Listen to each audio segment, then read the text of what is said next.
हुकूमत कर रही है। जी, आज यहाँ लाहौर रेस्टोरेंट एसोसिएशन जो है लाहौर प्रेस क्लब में एहतजाज कर रही है। हमने प्रेस कॉन्फ्रेंस की है अभी।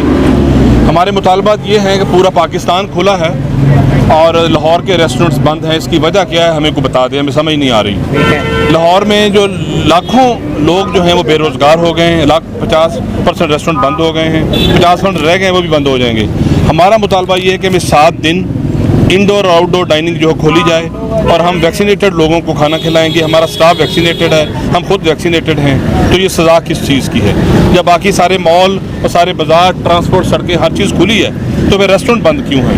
ये जो सज़ा है आप इस रेस्टोरेंट इंडस्ट्री को क्यों दे रहे हैं और कौन दे रहा है? ये हुकूमत वक्त का ढूंढना उन लोगों को ज़रूरी है। अच्छा, वज़ीर-ए-आज़म तो खुद कहते थे कि स्मार्ट लॉकडाउन या हमने इंडस्ट्री बंद नहीं होने देनी, लोगों का रोज़गार बंद नहीं होने देना। तो फिर आपके साथ ये मामला क्या वजह, क्या हुकूमत ज़िली इंतज़ामिया में मुदाखलत करती है? जी बिल्कुल, मेरा ख्याल है ज़िली इंतज़ामिया को, सूबाई इंतज़ामिया को देखना चाहिए, सूबाई गवर्नमेंट को देखना चाहिए कि ये लोगों का, कारोबारों का, इंसानों का जो नुकसान हो रहा है, लोग खुदकशियों पे आ गए हैं। यहाँ पे आप देखेंगे इतने सारे लोग अब निकले हैं। ये कल को क्या बनेगा अगले हफ्ते में अगर ये मुतालबात नहीं मानते? कैसे हम इनको कंट्रोल करें? आज आप मुंतशिर हो रहे हैं, किस वजह से, क्या हुआ? जी, हमें जो डीसी साहब हैं उन्होंने हमें बुलाया कि जी हम मीटिंग करते हैं, हम बुलाया, अमल आपके साथ तय करते हैं। कब हो रही मीटिंग?